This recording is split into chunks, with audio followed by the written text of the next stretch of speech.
There is a magic to money. The arrangement of these notes and numbers can compel the construction of high-rises or determine the destruction of whole nations. It is a force unlike any other, no matter what form it takes. But the forms that have assumed dominance in our day and age are a magic akin to the dark arts. This corrupt tendency is nothing new. Since the days of Christ himself, money has been tied to the wicked and profane. He famously taught that you cannot serve both God and money.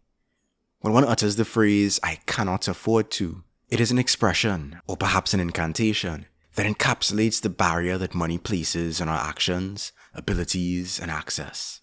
It is an invocation of the history of our economic system, of violent theft of the commons in favor of wealth or deprivation falling upon each individual.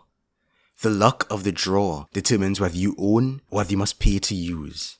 We now live in a world where just about anything and everything can be bought and sold. Of course, money can be considered a mere tool, but money transcends such a technical description. Money is a story that we tell each other and play along with. As a child, money was a source of fascination and frustration for me. I didn't get an allowance, so my only source of personal funds would be enclosed in the occasional birthday cards. These intricately adorned cotton notes seemed to determine so much of one's life. I was told that money didn't grow on trees, but it grew in banks.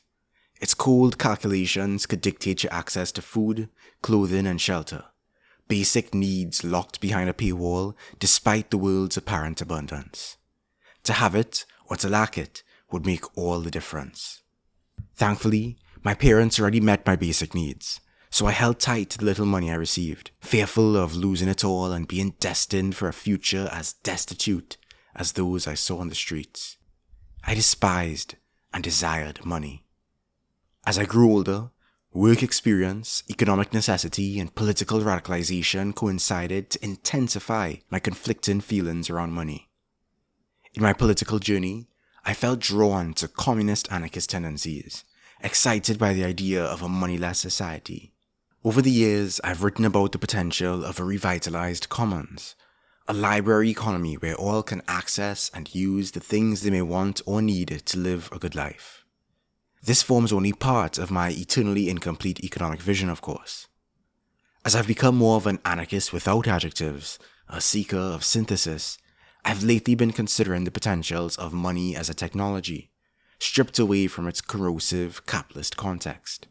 Middling though my economic knowledge may be, there's so much to money that I'd like to explore. I can't cover all of it with one stroke of the digital pen, of course, but with this video, I want to explore the question of what money could be if it were under collective control. I want to ask you to join me in rethinking money and what role it may play, if any, in a better tomorrow. And no, this isn't a convoluted pitch for crypto. Let's begin, as always, with definitions.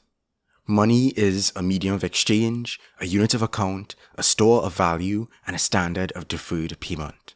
That's Economics 101. Money is defined by its functions, not as material, at least according to English economist William Stanley Jevons. We use money to get the things we want, to measure the value of things, to save value long term, and to keep track of what we owe. Debt and money have a storied history, as I discussed in my video reviewing anthropologist David Graeber's famous book on the subject. Money is also tied to markets, as markets are compositions of systems, institutions, procedures, social relations, or infrastructures whereby parties engage in the exchange of goods, services, information, currency, or any combination thereof. Or in less words, markets are collections of agents making exchanges with one another. With definitions this broad, one could argue that contrary to its common connotations, even moneyless exchanges fit under the umbrella of market activity. Let's put a pin in that. Markets are often further distinguished from forms of exchange like gift economies by the price-setting mechanism, which establishes the value of goods and services, including labor. Gift economies, on the other hand, exchange resources on the basis of ongoing relationships and reciprocity. Money and markets today exist in the context of capitalism and government. Private and state control of property ensures that most of us must sell our labor to access the necessities of life. Money, and specifically the currencies issued and controlled by states, is necessary to live in society. You need it for practically everything. You have to stack bread if you want to eat. You must either eternally rent or enter into debt in order to keep a roof over your head, while individuals and companies lord over real estate. The markets boom, the markets bust, the cost of living keeps rising. Cost of living. You didn't ask to be here, but you better pay up. The system pursues endless economic growth, but you hardly feel it. Risks and costs are inflicted upon the poor, while profits are hoarded by the rich. The growing prosperity of the elites is inextricably tied to the growing poverty of the masses. And why should growth be the measure of success anyway? Growth for the sake of growth is the logic of cancer, and planet Earth certainly feels sicker. Plastics proliferate and wars rage on.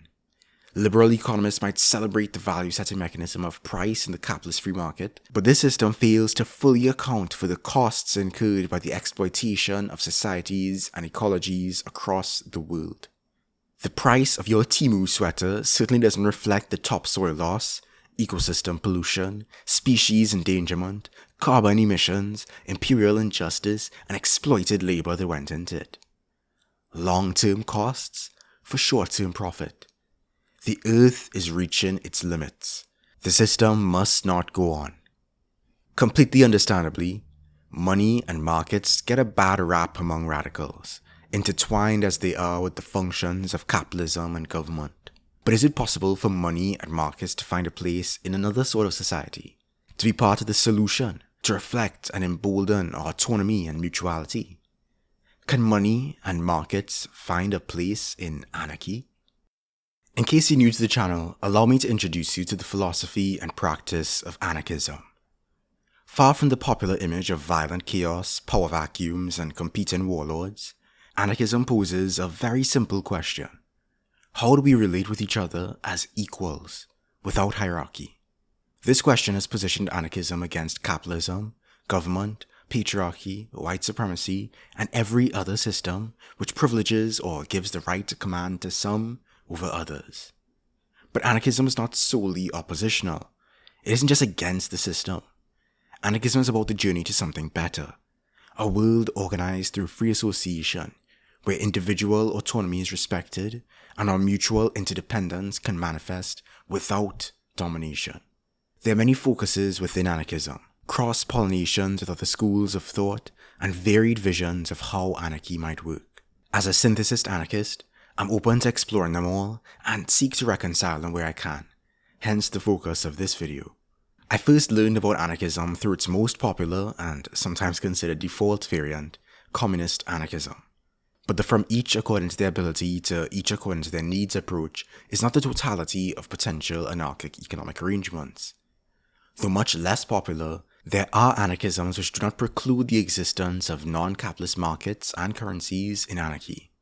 Mutualism or market anarchism are the terms often used for this tendency in contemporary discussions. Communist anarchism seeks the abolition of money and markets, preferring instead the free distribution of the goods and services produced by self-organized workers according to need. This may be accomplished through decentralized economic planning, common storehouses, library economies, the relationship building exchange of the gift economy, and other such proposals. Mutualism is a grouping of anarchist philosophies that seek a stateless society and non-capitalist economy based on mutual agreements between free individuals and social groupings. The aim is a synthesis of community and property, in the words of the original anarchist and mutualist Pierre Joseph Proudhon, striking a balance between individual and collective interests as the foundation of liberty. On the question of property, which Proudhon famously grappled with the most, for now I'm going to avoid delving too deeply into still developing anarchist theories of property, possession, and their surrounding norms. That's a topic for a future video. All you need to know for now is that both communist anarchism and mutualism oppose capitalist private property, rent, interest, and profit. Anarchists as a whole have typically distinguished between property and possessions, the former being a matter of law and the latter being a matter of fact.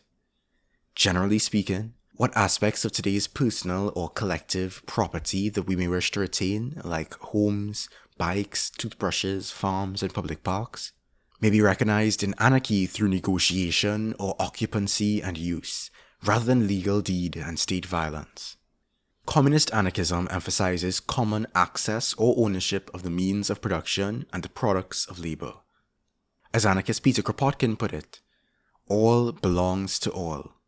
All things are for all men, since all men have need of them, since all men have worked in the measure of their strength to produce them, and since it is not possible to evaluate everyone's part in the production of the world's wealth. Mutualism is a bit less definitive, as it embraces contextual and specific experimentations with a variety of conventions concerning anarchic property, production, distribution, and exchange. Among these experiments may be certain types of money, used as a mechanism in certain contexts to communicate information and facilitate exchange in a decentralized manner, either as an alternative or in addition to communist anarchist modes of distribution. Information is a critical aspect of any economy. Knowledge of certain skills, of local ecologies, of resource constraints, and of each individual's unique and complex wants and needs. I've previously spoken about the need for consultative associations in anarchy, groupings of various scales that seek to collect and relay the information necessary for people to make informed decisions. These associations may create blueprints, document the available labor and expertise, document land use, source resources, and share feedback. Through the medium of money in a mutualist context, we can communicate information about the relative values and costs of goods and services. But unlike in capitalist markets, prices are not distorted by profit, rent, interest, patents, taxes, or monopolies.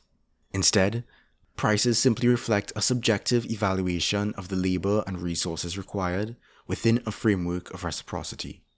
In the words of mutualist Josiah Warren, cost the limit of price. If a chair takes a certain amount of time, skill, material, and effort to make, the price is a subjective reflection of that, with nothing added for profit. Rather than currencies being centrally issued and imposed by the state, they can be issued by the people who use them at the point of transaction, tailored to specific contexts. This is called mutual credit. For a simple example, you can imagine a baker getting a table from a carpenter. Let's say they both start at a balance of 0. The baker's balance would go negative, and the carpenter's balance would go positive through the exchange. That credit, created in the exchange itself, can then be spent elsewhere in their network. Rather than being backed by gold or fiat, which are just socially agreed stories of value anyway, such credit may be backed by trust, time, or labor. And rather than being a way to accumulate wealth and entrench inequality, mutual credit exists to facilitate ongoing circulation to meet other desires. Money as a tool instead of an end in itself, controlled by all of us. We'll get back to mutual credit in just a bit. By their distributed nature, anarchist economies naturally circumvent the epistemic problem, that the knowledge required to organize a complex economy is dispersed among the minds of millions. Even the economic planning advocated by communist anarchists does not seek to collect and process information through a central authority or supercomputer as in other proposals, but rather through negotiation among distributed networks.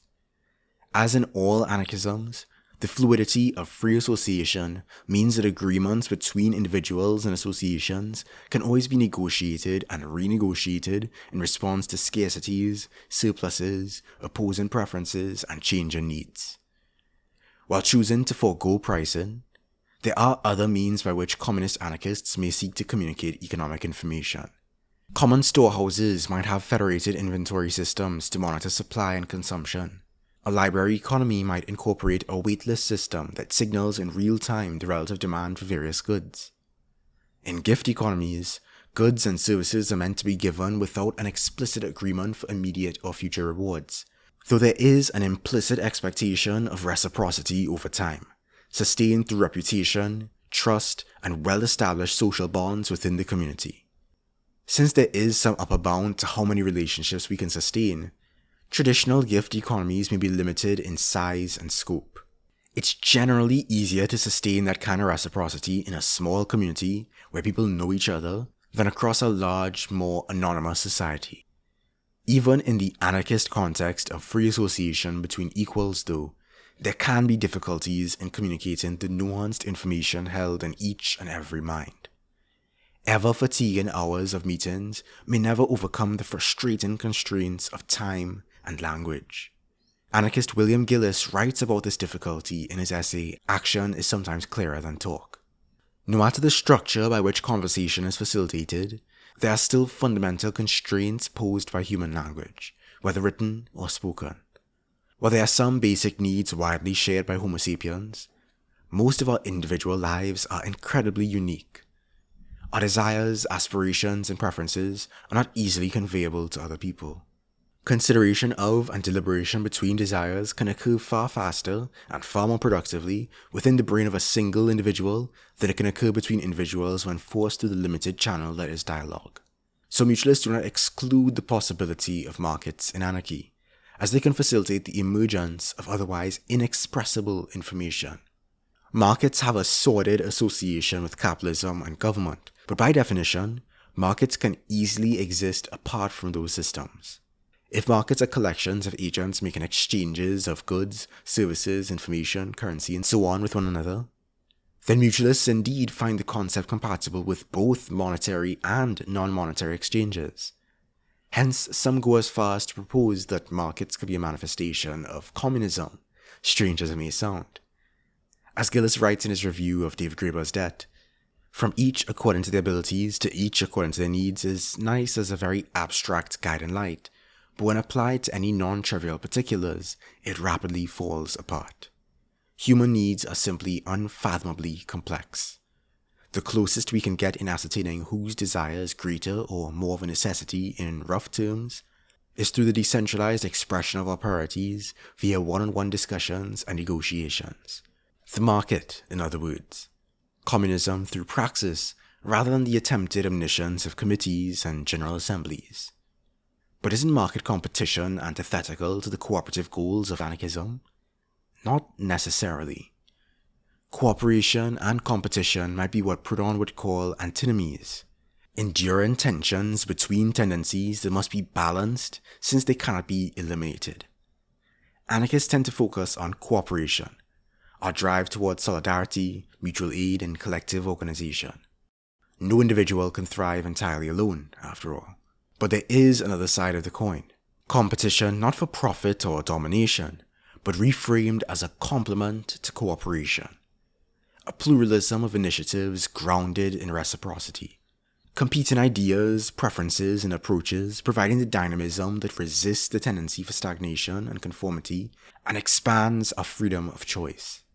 Later on in his review, Gillis argues that it's not a matter of either an ignorant, vague communism or meticulous tit-for-tat market exchange. The ability to keep account of our interactions and exchanges with others, whether we choose to do so in any particular case or not, is not mutually exclusive with an otherwise communist society. We can expect to see many forms of communication and association in anarchy, each with their strengths and weaknesses. Mutual credit systems might be among them. Broadly speaking, mutual credit is a horizontal exchange system in which every person joins with a balance of zero and can both issue and receive credit within a defined network. By facilitating circulation instead of accumulation, mutual credit rewrites the shared fiction of money to reflect neither hoards of gold nor government backing, but social trust and reciprocity. The net balance across the whole system is always zero, so there's no room for interest, inflation, or speculation.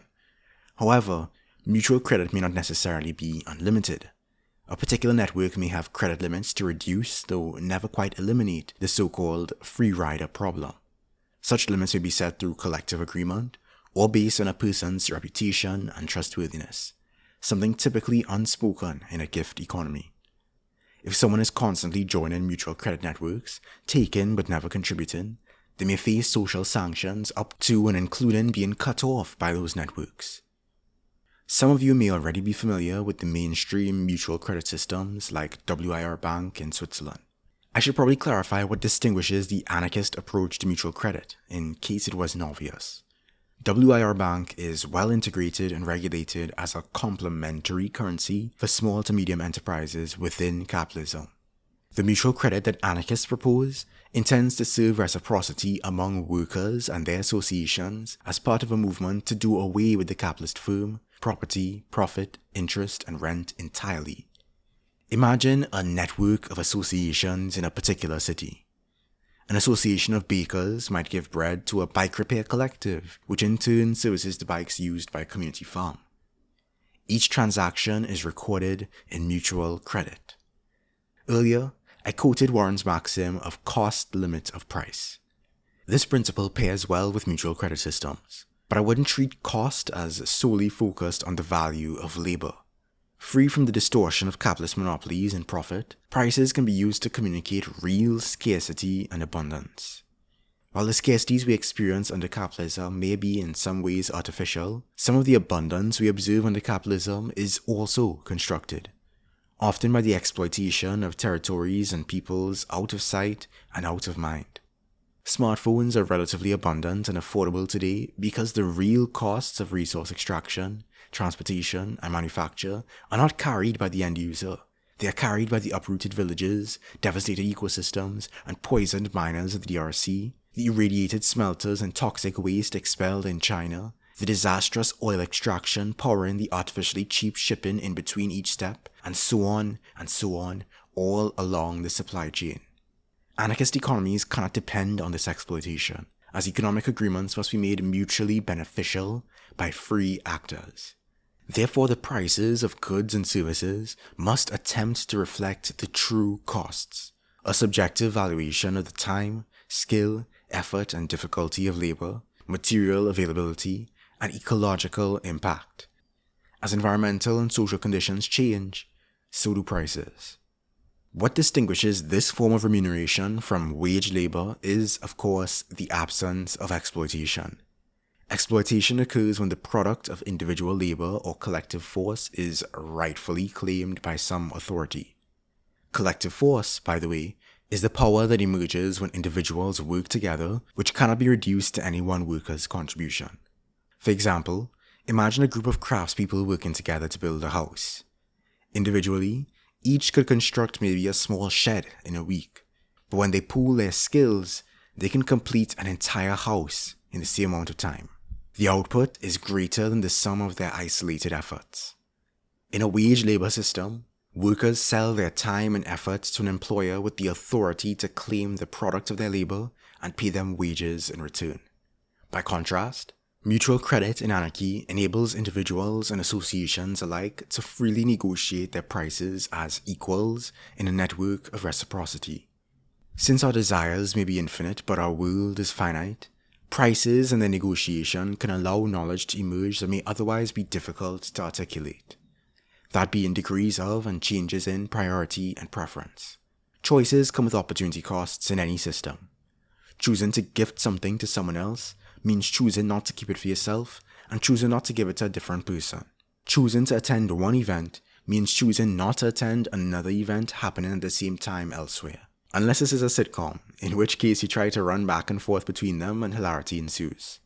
Choices have the power to reveal preference. Of course, prices have their constraints. They're ultimately quantitative aggregations of information, not qualitative descriptors, so they can signal information, but they can't communicate everything.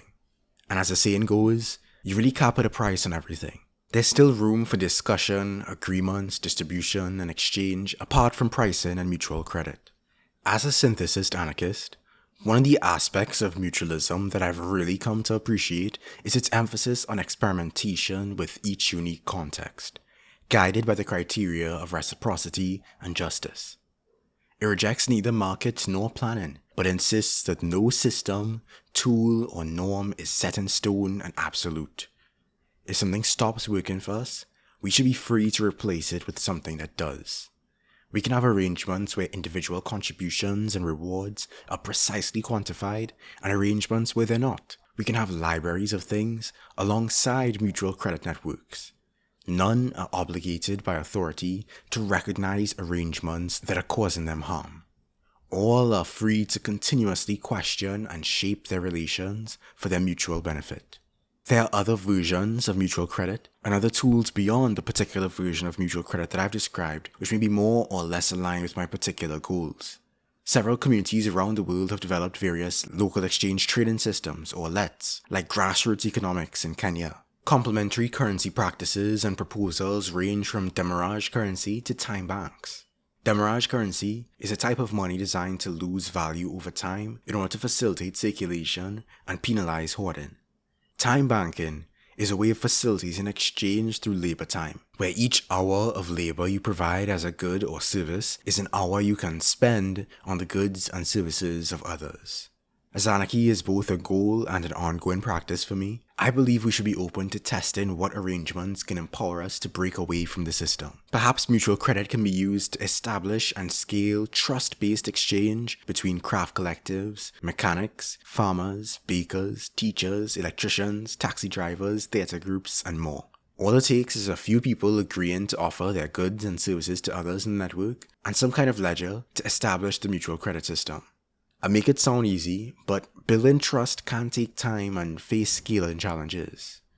Eventually though, different networks in different areas might federate by agreeing to accept each other's credits, thereby creating a growing patchwork parallel economy with a low barrier to entry, shorter supply chains, and decreased dependence on the status quo. Obviously, on its own, this system is hardly revolutionary. It's not going to dislodge the massive role that state currency has in meeting many of our most basic needs. Mutual credit may not buy you a house, for example, at least not yet, and you certainly can't take it into your local big box retailer. So we need a diversity of tactics. Yes, there is value in the relationships built and lessons learned through such experiments, but we need to prefigure alternatives while not giving up on the struggle to confront the capitalists and governments that have for far too long dictated our economies and societies. Right now, we live in a world where a particular form of money, manifested through various national currencies, is the only means available to get access to our irreducible minimum of food, water, shelter, clothing, and so on. Those who aren't able to work for this money for whatever reason are either written off or given pithy subsidies. We've been cut off from a common earth under the violent reign of the property regime. No more. And let a million flowers bloom so that everyone is free to pick and choose. Library economies, common storehouses, decentralized planning, and yes, even currencies. It ultimately depends on people's preferences and particular conditions, but I believe a diverse ecosystem of economic models will keep us resilient. I expect that much of our activity will be without this money dimension, but in the words of Mutualist Kevin Carson, I am open to whatever expedients that groups of people come up with and agree to, dealing with one another as equals. And if money is a magic to remain, let it be invoked by and for the common folk. All power to all the people. Peace. Thanks for watching. Please like, comment, subscribe, and share with fellow peoples.